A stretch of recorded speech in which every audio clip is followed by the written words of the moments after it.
अंग्रेजी की तारीखें अभी अभी कुछ समय से शुरू हुई हैं, उसके पहले से हमारी तारीखें चल रही हैं, जो तिथियां जिनको कहते हैं। तो हमारी जो जन्म अष्टमी है, ये भादों के कृष्ण पक्ष की अष्टमी को भगवान का जन्मदिन मनाया जाता है। अब इसमें क्या है, थोड़ा सा समझने की ज़रूरत है। वो ये है कि 2 दिन के बारे में चर्चा चल रही है। कुछ लोग कह रहे हैं 6 को है, कुछ लोग कह रहे हैं 7 को है। आम जो सनातन धर्मी है उसको समझ में नहीं आ रहा है कि 6 को मनाएं कि 7 को मनाएं। तो हम आपको बताएंगे कि हमारे यहाँ इस मामले में 2 परंपराएं हैं। एक परंपरा है स्मार्तों की और दूसरी परंपरा है वैष्णवों की। स्मार्त जो हैं वो सनातन धर्मी कहे जाते हैं, जो स्मृतियों के आधार पर अपना जीवन चलाते हैं। माने वेद के बाद स्मृति, उससे जो अपने धर्म नियम मानते हैं। और जो वैष्णव हैं वो वैष्णवी दीक्षा जिन्होंने ले लिया है, वैष्णव आगमों के आधार पर जो अपना जीवन चलाते हैं, वो लोग वैष्णव कहलाते हैं। तो हमारे सनातन धर्मी 2 तरह के हैं, एक स्मार्त और एक वैष्णव। इस मामले में जहाँ पर तिथियों के बारे में उलटफेर होता है वहाँ पर, क्योंकि दोनों का अपना अपना सिद्धांत है और दोनों ही सिद्धांत स्वीकार्य हैं, मना नहीं है, दोनों गलत नहीं है। तो इसलिए जो स्मार्त होगा वो स्मार्तों वाली अष्टमी, भगवान श्री कृष्ण की जन्माष्टमी मनाएगा। जो वैष्णव होगा वो वैष्णव की जन्माष्टमी मनाएगा। अब आप कहेंगे कि हम कैसे जानें कि हम स्मार्त हैं कि वैष्णव हैं? तो आपको हम बताना चाहेंगे कि सारे जो सनातन धर्मी हैं वो स्मार्त ही हैं। जिन्होंने वैष्णव दीक्षा ले ली, वैष्णव दीक्षा लेकर के वो वैष्णव हो गए, वो वैष्णव नियम के अनुसार चलेंगे।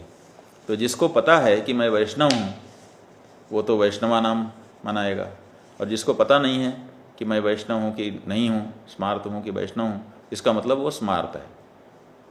क्योंकि वैष्णव दीक्षा अगर उसको दी जाती तो वैष्णव गुरु उसको आग्रहपूर्वक बता देते। नहीं बताया है, इसका मतलब अभी तक वो वैष्णव दीक्षा में नहीं गया है, इसीलिए वो स्मार्त है। और स्मार्त होने के कारण उसको स्मार्त माने जो सामान्य सद्गृहस्थ है वो सब स्मार्त सद्गृहस्थ हैं। तो स्मार्त सद्गृहस्थों के लिए जो जन्माष्टमी है वो कौन सी होगी? तो जन्माष्टमी व्रत के बारे में बताया गया है कि भगवान का जो जन्म हुआ था, आविर्भाव हुआ था, वो भादों का महीना था, अष्टमी की तिथि थी और रात्रि का मध्य काल था, आधी रात को। तो इसलिए हम लोग क्या मानते हैं कि जब अष्टमी तिथि आधी रात को होगी उसी समय भगवान का जन्मदिन मनाया जाएगा। और एक और इसी में विचार है कि रोहिणी नक्षत्र होना चाहिए, क्योंकि रोहिणी नक्षत्र में भगवान आविर्भूत हुए थे। तो अष्टमी की तिथि हो, रोहिणी नक्षत्र हो, आधी रात हो, ये सब संयोग जब मिलेंगे तब भगवान श्री कृष्ण का जन्मोत्सव मनाया जाएगा। अब क्या हो रहा है कि इस बार की जो अष्टमी है वो अष्टमी माने जो अंग्रेजी तारीख से आप समझना चाहें तो 6 तारीख को सायंकाल शुरू हो रही है। इसका मतलब रात में रहेगी और दूसरे दिन भी मध्य रात्रि में रहेगी। तो ऐसी परिस्थिति में कौन सी मनाई जाए? तो स्मार्तों का ये कहना है कि जब 2 रात में अष्टमी आ रही है तो हम दूसरी की क्यों प्रतीक्षा करें? पता चला कि हम तब तक रहे न रहे, इसलिए हम जो पहली आएगी उसी को मान लेंगे। एक बात। दूसरे, जो वैष्णव आगम हैं उसमें कहा गया है कला काष्ठा मुहूर्तोपि यदा कृष्णाष्टमी तिथि नवम्याम शैव ग्राह्या स्यात् सप्तमी संयुता नहीं। जो सप्तमी से विद्या अष्टमी है उसको वो लोग स्वीकार नहीं करते हैं, इसलिए वो दूसरे दिन मानेंगे।